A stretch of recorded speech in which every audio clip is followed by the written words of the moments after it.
Now, let us start solving this problem number 35th. Problem number 35th को बड़े ध्यान से पढ़ते हैं.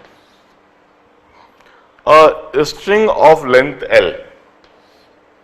We have got a string of length L fixed at both ends. This is fixed at both ends. Vibrate in its fundamental of mode of frequency nu and the maximum amplitude of A. This is fundamental mode. A fundamental frequency is nu and amplitude is A.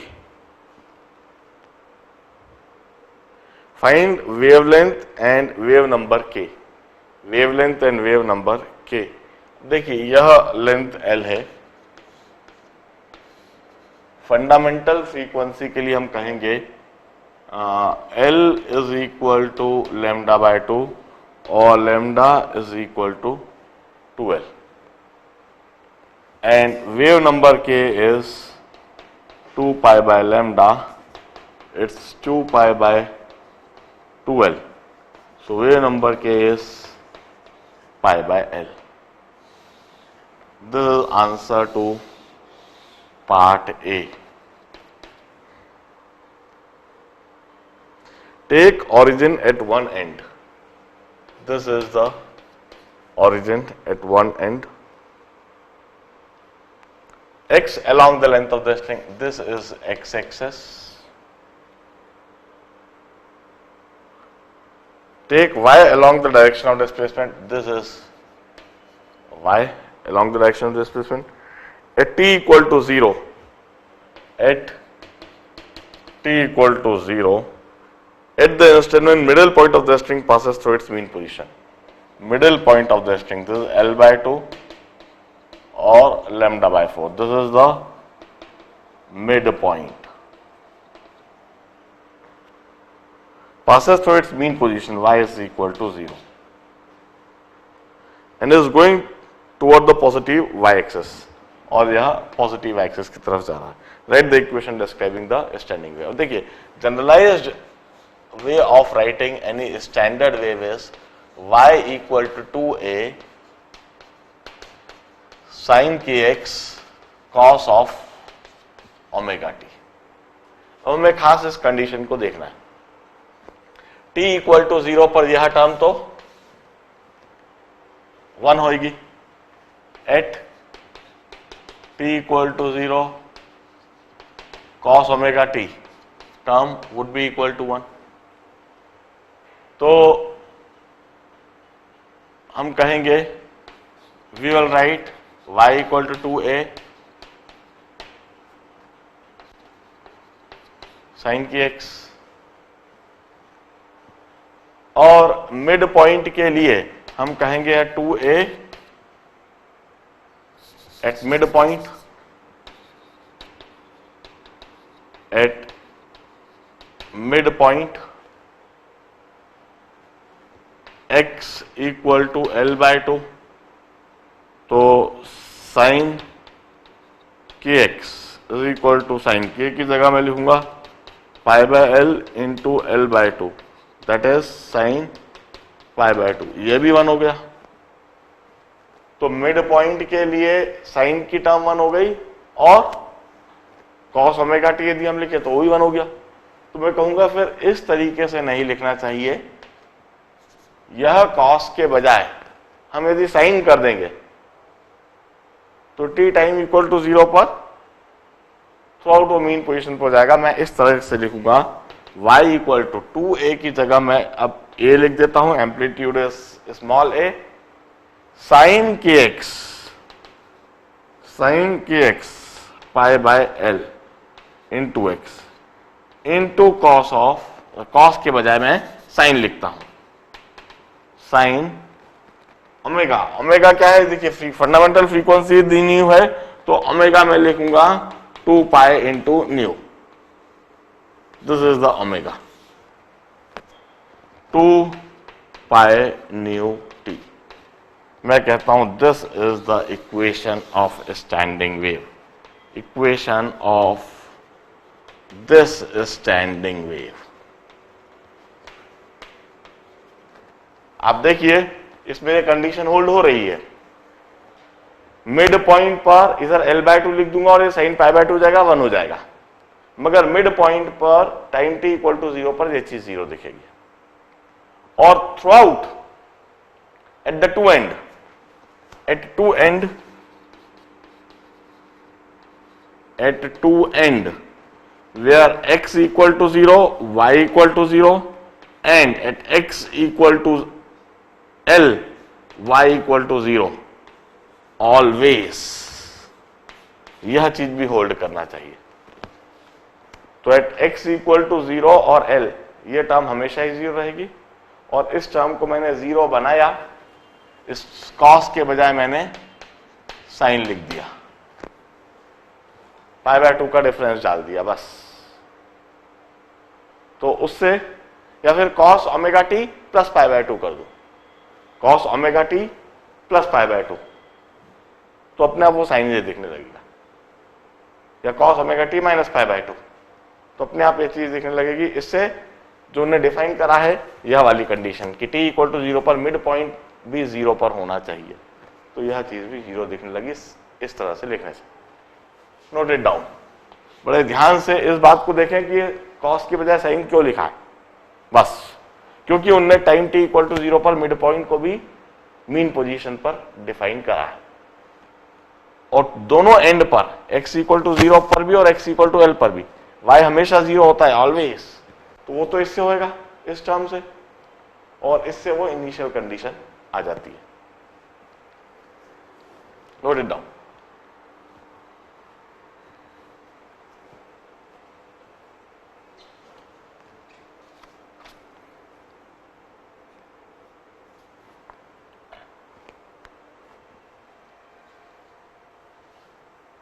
Let us discuss problem number 36. ध्यान से इस problem को पढ़ते हैं। A 2 meter long string fixed at both ends set into vibration in its first overtone. First overtone है, first overtone मतलब second harmonic, यह इस तरह से होगा, length L, its first overtone और second harmonic।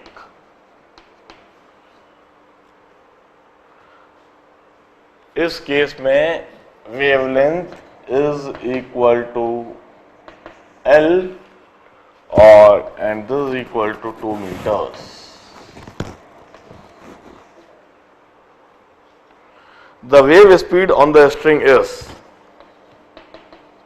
200 meters per second and its amplitude is 0.5 centimeter. Find wavelength and frequency. Wavelength तो मैंने लिखी दी है, frequency में लिख देता हूं, velocity is wavelength into frequency or frequency is velocity upon wavelength. So the frequency is, velocity is 200 meters per second, wavelength is 2 meters.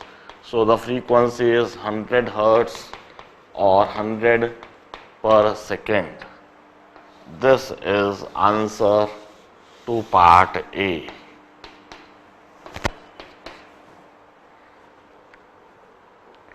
Take the origin at one end of the string and x-axis along the string. यह x-axis हो गई, this is x-axis and this is origin and this is y-axis.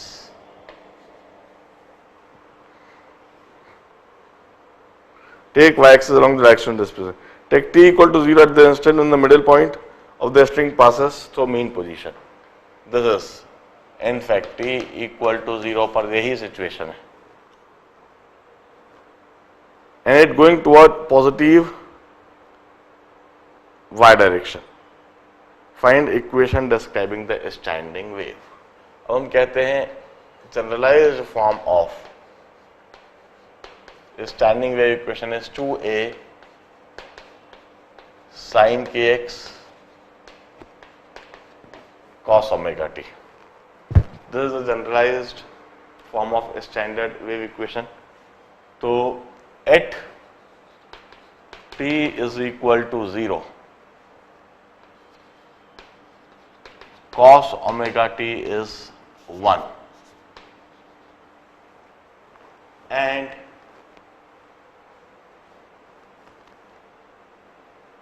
at x equal to 0, x equal to L by 2, x equal to L,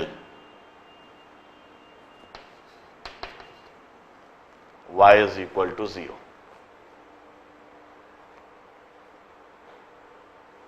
हमें यह चीज समझ देखना है।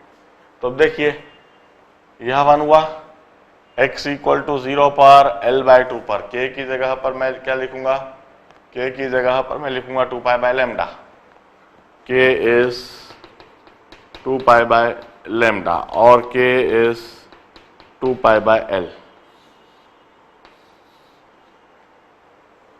तो देखिए 2 pi by lambda, L by 2 तो पाई हो जाएगा, 2 पाई, बिल्कुल सही, फिट बैठता है सब कुछ। मैं तो सीधा सीधा लिखूंगा y is equal to amplitude की जगह 0.5 centimetre sine 2 pi by L into x into cos of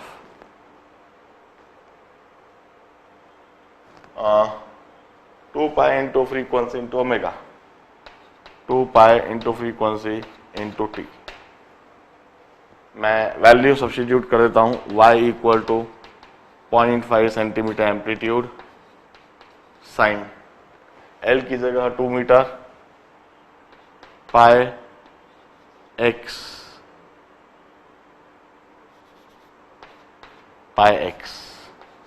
into cos of x is a frequency 200 pi into t. This is the equation of a standing wave on the string. Equation of stationary wave on the string. Please note it down.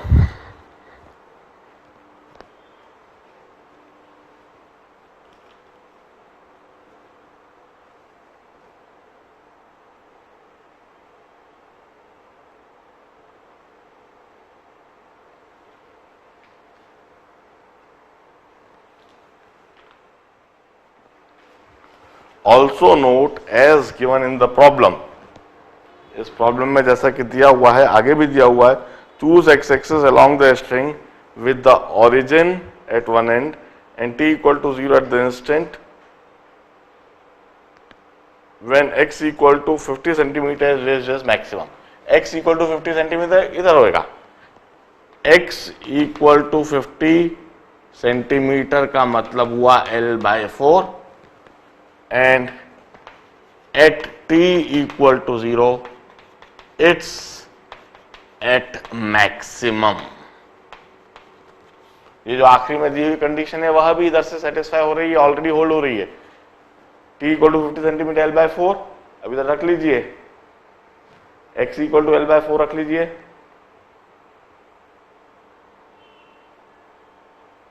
और जब आप रखेंगे तो अपने आप वो maximum पर दिखने लगेगा t इक्वल टू 0 पर, तो वह कंडीशन भी होल्ड हो रही है। अब हम 37, 38 दोनों प्रॉब्लम एक साथ करेंगे। Let us discuss 37th problem. It's quite easy problem in fact. The speed of transverse wave on the stressed string of length 1 meter. Its length is 1 meter and wave velocity is 60 meter per second. What is fundamental frequency of vibration? अब देखिए This is the fundamental mode of vibration. This is fundamental mode. And in this fundamental mode, length L is equal to lambda by 2 or lambda equal to 2L. So wavelength is equal to 2 meter. Also we know that velocity equal to wavelength into frequency or frequency equal to wavelength velocity upon wavelength. So frequency is velocity की जगह मैं लिखता हूँ 60 meters per second और wavelength की जगह मैं लिखता हूँ 2 meters. So fundamental frequency comes out to be 30 per second or 30 hertz. This is the fundamental frequency of vibration of this string. Note it down please. देखिए इस सवाल में सिर्फ यह बात समझनी थी कि लेंथ 1 मीटर है और फंडामेंटल मोड में 1 मीटर की स्ट्रिंग इस तरह से वाइब्रेट करेगी. This is fundamental mode of vibration. We also call it first harmonic. इसे हम फर्स्ट हार्मोनिक भी कहेंगे. और इस फर्स्ट हार्मोनिक में this length L equal to lambda by 2 और लैम्डा इक्वल टू 2L. तो वेवलेंथ 2 मीटर हो गया. Velocity is wavelength to frequency, so frequency is velocity upon wavelength.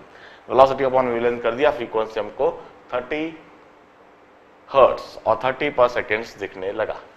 इसी समय में 38 प्रॉब्लम भी कर देता हूं. A wire of length 2 metre. एक वायर है जिसकी लेंथ है 2 metre. Is stressed to a tension. इसका टेंशन दे रखा है and that tension is 160 newton. If the fundamental frequency of vibration is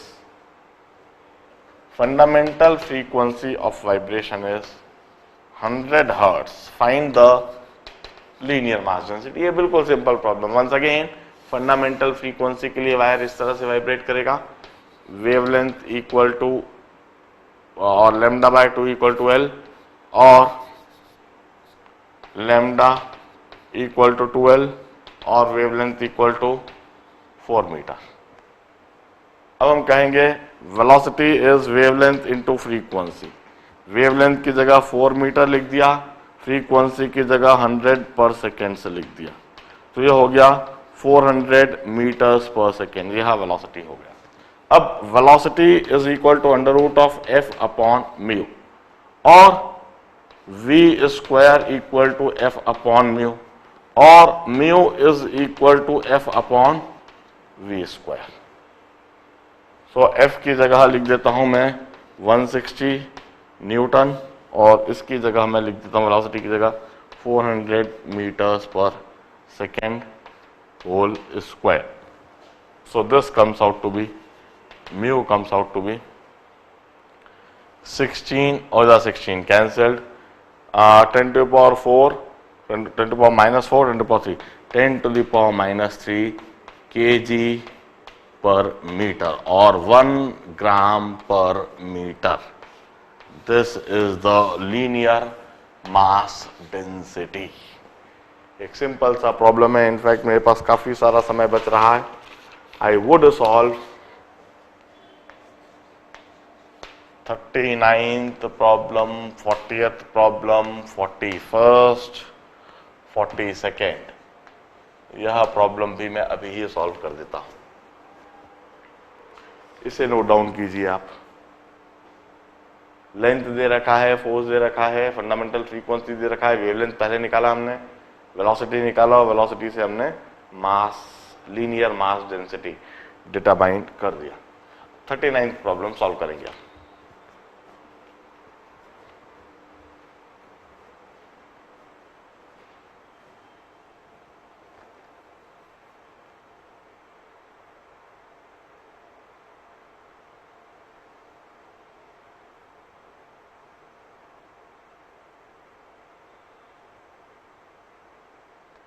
Now let us discuss 39th problem. A steel wire of mass. Steel wire का मास दे रखा है 4 ग्राम और 4 into 10 to the power minus 3 kilogram. Length is 80 centimeter or 0.8 meter. Fixed at two ends. Now this is fixed at two ends. इस तरह से. The tension in the wire is 50 Newton. Find the frequency and the wavelength of the fourth harmonic of the fundamental. अब देखिए fourth harmonic दे रखा है. Fourth harmonic में यह situation कुछ इस तरह से दिखेगी. वहां पर 4 लूप्स इस तरह से बने हुए दिखेंगे. This is termed as fourth harmonic. इसे हम फोर्थ हार्मोनिक कहेंगे. और will also call it third overtone. इस केस में, फोर्थ हार्मोनिक के केस में, length L is equal to 2 lambda और वेवलेंथ इक्वल टू L/2 और वेवलेंथ इक्वल टू 40 सेंटीमीटर और 0.4 मीटर्स. यह वेवलेंथ होगी. अब मास पर यूनिट लेंथ हम निकाल सकते हैं. मास पर यूनिट लेंथ हो जाएगा, mass is 4 into 10 to the power minus 3 kg and the length is 0.8. So mass per unit length, यह मैं काटता हूं 4.25, 5 into 10 to the power minus 5 kg per meter. This is mass per unit length. Velocity is under root of f by mu. So velocity is under root of f की जगह पर मैं लिखता हूं 50 और म्यू की जगह 5 into 10 to the power minus 5 गलत लिख दिया, -3 है इधर, -3. So this comes out to be 5, 5, 10, 10 under root of 10 to the power 4 or 100 meter per second. This is the wave velocity. यह velocity हुई 100 मीटर पर सेकेंड. अब मैं फ्रीक्वेंसी निकाल देता हूं. Velocity is wavelength into frequency और frequency is velocity upon wavelength. So frequency is velocity की जगह 100 मीटर पर सेकेंड और wavelength की जगह पर मैंने लिख रखा है 0.4 metres. So this becomes 250 per second और frequency is 250 hertz. And this is the complete solution to the problem. हमसे जो बात पूछी गई, स्टील वायर का मास दिया हुआ है, लेंथ दिया हुआ है, इससे मास पर यूनिट लेंथ आ गया. स्टील वायर में टेंशन फोर्स दिया हुआ है, इस फोर्स से और मास पर यूनिट लेंथ से वेलोसिटी आ गई. वेलोसिटी से फोर्थ हार्मोनिक दे रखा है, इस तरह से हमको वेवलेंथ मिल गया. Mass was given to us, length was given to us, इससे मास पर यूनिट लेंथ हमने डिटरमाइन कर लिया. मास पर unit length, this is linear mass density. हमें स्ट्रिंग में टेंशन भी दे रखा था, टेंशन से और लीनियर मास डेंसिटी से हमने वेलोसिटी ऑफ वेव डिटरमाइन कर लिया. This is the wave velocity. अब फोर्थ हार्मोनिक जब दे रखा है, फोर्थ हार्मोनिक मतलब वहां पर 4 लूप इस तरह के बने हुए होंगे और जब 4 लूप बने हुए होंगे तब length L equal to 2 lambda, यह एक वेव और यह दूसरी wave. Length L equal to 2 lambda, lambda equal to L/2. Wavelength आ गया. वेवलेंथ और वेलोसिटी से हमने फ्रीक्वेंसी डिटरमाइन कर दिया. This 39th problem noted down. अब हम 40th प्रॉब्लम सॉल्व करेंगे. प्लीज इसे नोट करो.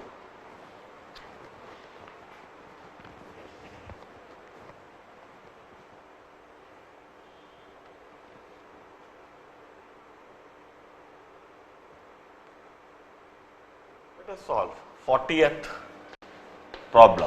फिगर दिख रहा है मुझे इस 40th प्रॉब्लम में. उस फिगर को मैं पहले ड्रॉ कर लेता हूं. इस तरीके से मुझे 2 पुली दिख रही है. इधर मुझे एक मास 9 kg का हैंग करता हुआ दिख रहा है और इधर मुझे दूसरा मास, यह भी 9 kg का हैंग करता हुआ दिख रहा है. और इस हिसाब से बात बिल्कुल साफ है. टेंशन T और tension F in this string would be mg or 9g, or it would be 9 into 9.8 newtons. The length of the wire in the figure between the pulley is, this length is L and this length L is 1.5 meter at this is, and its mass is 12 grams. तो इधर से linear mass density आ जाएगी m/l, that is 12. मास जो है वह 12 grams जो है उसको मैं कन्वर्ट कर लेता हूँ 12 into 10⁻³ -3 kg. So 12 into 10⁻³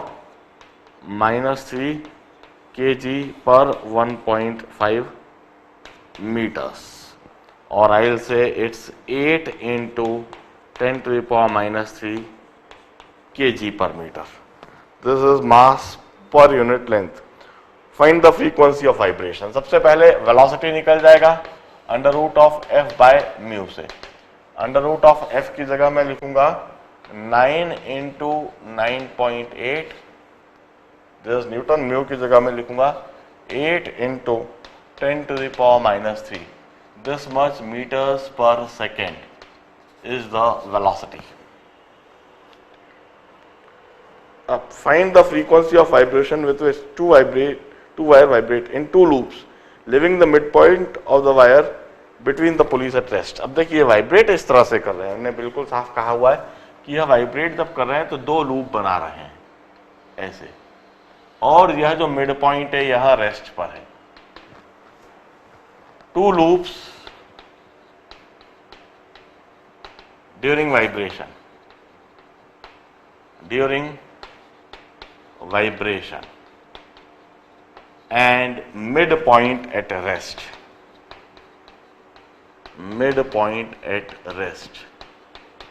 It implies that its first overtone और its सेकेंड हार्मोनिक, इसका यह मतलब है. इस कंडीशन में वहां जो लेंथ होगी that is equal to lambda. This length would be equal to lambda, and this length is 1.5 meters, so wavelength is 1.5 meters. अब velocity equal to wavelength into frequency, और frequency is velocity upon wavelength. इधर से हम velocity determine कर सकते हैं, जरा एक बार करके देख लीजिए. और मैं frequency की वैल्यू लिख देता हूं 1/1.5, यह wavelength into √9 into 9.8 by 8 into 10⁻³ This is the frequency in hertz. You calculate it. मैं सीधा पीछे से आंसर देखकर लिख देता हूं इधर. 40th का जो आंसर है 70 हर्ट्ज. सॉल्व करने पर you would get it equal to 70 hertz. Please check कर लीजिए. Now we will solve 41st and 42nd problem for you.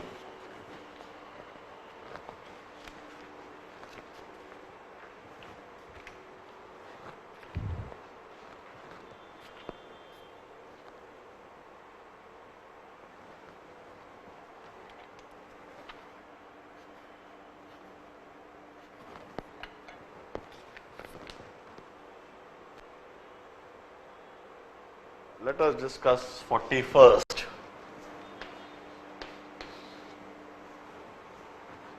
Problem. A wire fixed at both ends is seen to vibrate at a resonating frequency of 240 Hz and 320 Hz. अब देखिए resonating frequency क्या होती है. Resonating frequency is n by 12 √f/μ. यह resonating frequency होती है. अब एक रेजोनेटिंग फ्रीक्वेंसी दिख रही है 240 hertz. 240 hertz is it's some n upon 12 √f/μ. and another resonating frequency is 320 hertz. Its sum m by 12 under root of f upon mu. अब देखिए मैं कहता हूं this 240 is 3 into 80 hertz and this is 4 into 80 hertz.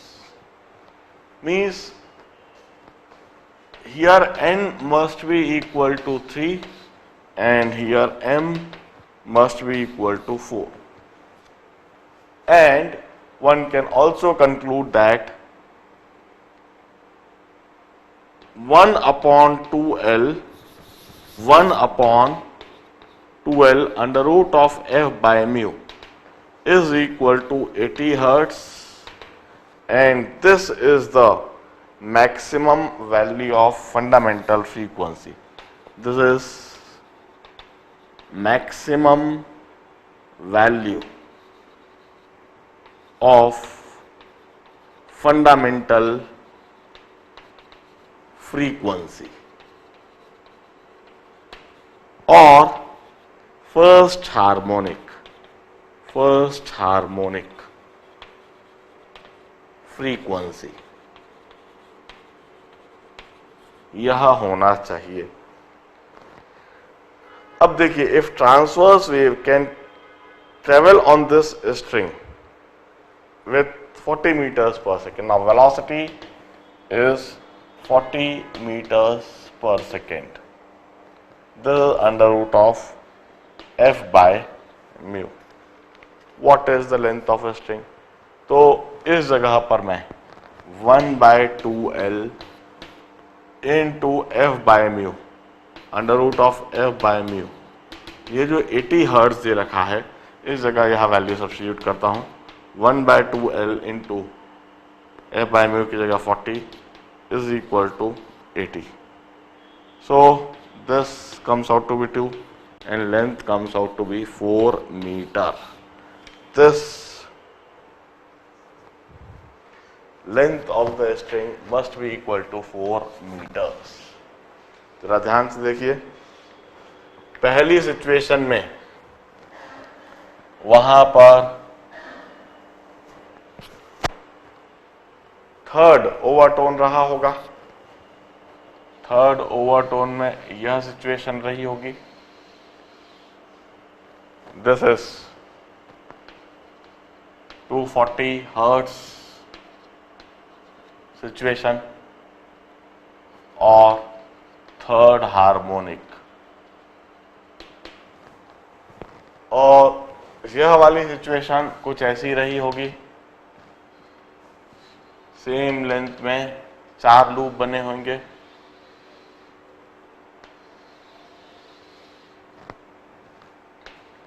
यह 320 hertz रहा होगा और fourth harmonic रहा होगा।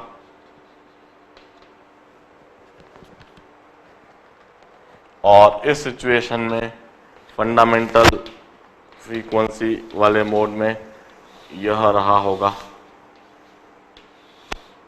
This is the fundamental mode. Fundamental, और इसमें फ्रीक्वेंसी रही होगी 80 hertz.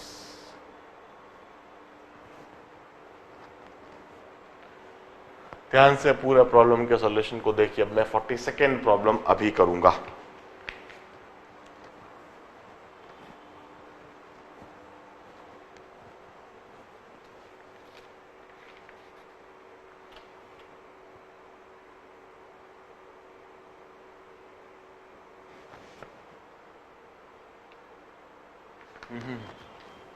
Late me correct here. यह length is equal to 1 by 4 metre है, 1 by 4 मीटर। तो ध्यान से देख लीजिए इसको, बस प्लीज करेक्ट कर लीजिए उसको। चलिए 42nd प्रॉब्लम करते हैं अब। A string fixed at 2 end vibrate in a resonate mode with a separation of 2 cm between the consecutive notes. अब देखिए स्ट्रिंग वाइब्रेट कर रही है और दो नोड्स के बीच में सेपरेशन है 2 centimetre. For the next higher resonating frequency, the separation is reduced to 1.6 centimetre. देखिए दो नोड्स के बीच में सेपरेशन होता है, this separation is in fact λ/2। So λ1/2 is 2 centimeter, which imply λ1 is 4 centimeter, and the second consecutive जो node है λ2/2 is 1.6 centimetre. उन्होंने कहा है कि for next resonating frequency it's 1.6 centimetre, so λ2 is 3.2 centimetre. Find the length of string. अब length of string, अब देखिए हम कहते हैं this length of string is always integral multiple of λ/2। It's integral multiple of λ/2 हमेशा। तो इधर होएगा n λ/2, n λ/2, n into 2 centimetre is equal to L, and this is the next resonating situation, so n plus 1 into λ/2, 1.6 centimetre is equal to L। हम यह लिख सकते हैं, we have L on RHS of the two equations, so 2n equal to 1.6 into n plus 1, or 2n minus 1.6n is equal to 1.6, or 0.4n is equal to 1.6, or n is equal to 4. n is equal to 4. So I'll say length L is equal to 8 centimetre. शायद यही चीज पूछी गई है। Find the length of the string. This is length L. This is length of string। जरा ध्यान से देखिए,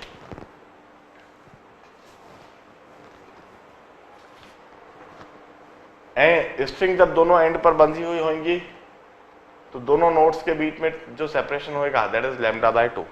पहले केस में λ/2 है 2 सेंटीमीटर, दूसरे केस में λ/2 है 1.6 सेंटीमीटर। तो पहले केस में वेवलेंथ हुआ 4 सेंटीमीटर, दूसरे केस में वेवलेंथ हुआ 3.2 सेंटीमीटर। और यह नेक्स्ट फंडामेंटल फ्रीक्वेंसी है। This is nth fundamental frequency and this n+1th fundamental.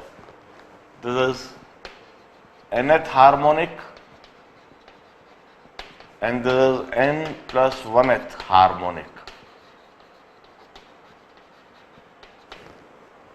तो nth हार्मोनिक के लिए यह इक्वेशन है। For nth harmonic this is the equation.